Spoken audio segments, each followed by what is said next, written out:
sink the boat and eliminate the threat. He sunk the boat.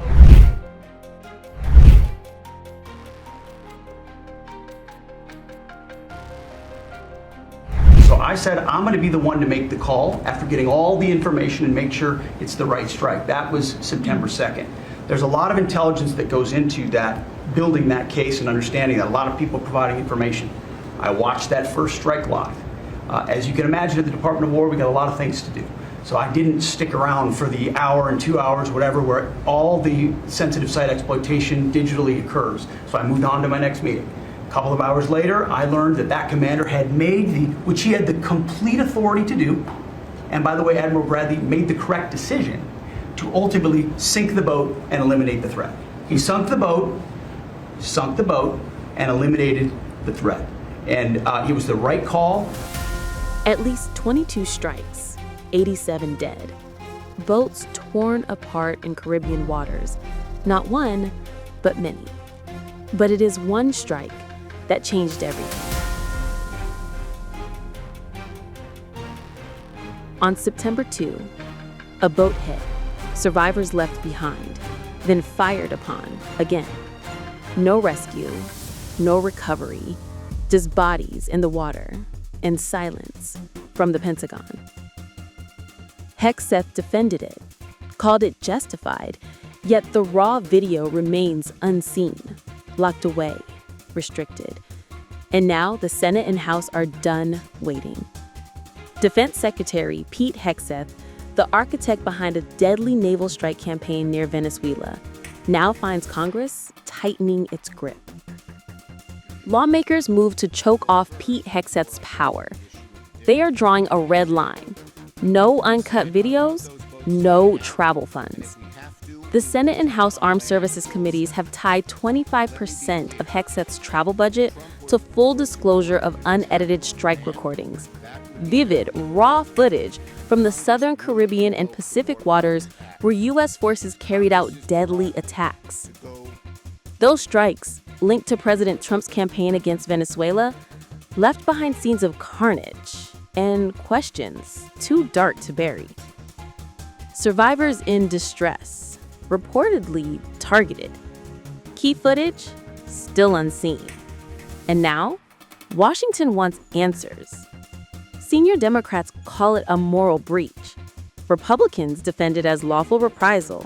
But one thing rings clear in the Capitol tonight: Pete Hegseth is cornered, and the Pentagon can no longer hide behind classified. We need more information on the Caribbean. I've asked Hegseth over and over again to release the video so we see what's going on and we see if there are war crimes, if the War Powers Act is being violated. But a land strike on Venezuela would clearly require us to invoke the War Powers Act. And secondary strikes are not unusual. It has to happen if a mission is going to be completed. So I haven't reviewed the scope of the mission. I haven't reviewed that particular strike. I don't know what went into the Admiral's decision matrix, but it's something that Congress will look at, and we'll do that in the regular process and order. I think it's very important for everybody to reserve judgment and not leap to conclusions until you have all the facts, and that's what we'll be uncovering. Meanwhile, a stunning reversal at the very top. President Donald Trump now backs away from his bold vow to release the video. The September 2nd military strike in the Caribbean and the follow-up attack that allegedly killed survivors. Just days after promising transparency, the tone has shifted. When pressed by reporters on Monday, Trump fired back. "I didn't say that. You said that. I didn't say that." Mr. President, you said that you would have Mr. President, you said you would have no problem with releasing the full video of that strike on September 2nd off the coast of Venezuela. Secretary Hegseth now says.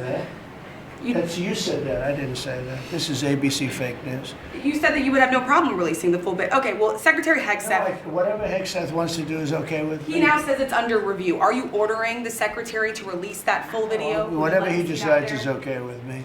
So every boat we knock out of the water, every boat, we save 25,000 American lives. That was a boat loaded up with drugs. I saw the video. They were trying to turn the boat back to where it could float. And we didn't want to see that because that boat was loaded up with drugs just like everything else. But every boat we shoot down, and I don't know if you know, we're 92 or 94% down in drugs coming in by the sea. And we're trying to find who are the 6%, because I don't know, people aren't liking to drive boats right now loaded up with drugs. But every single, think of that, every single boat we shoot out, on average, we save 25,000 American lives. Are you committing to releasing the full video? Didn't I just tell you that? You said that it was You're up the to most Secretary Hegseth. obnoxious reporter in the whole place. Let me just tell you, you are an obnoxious, actually a terrible reporter. And it's always the same thing with you. I told you, whatever Pete Hegseth wants to do is okay with me.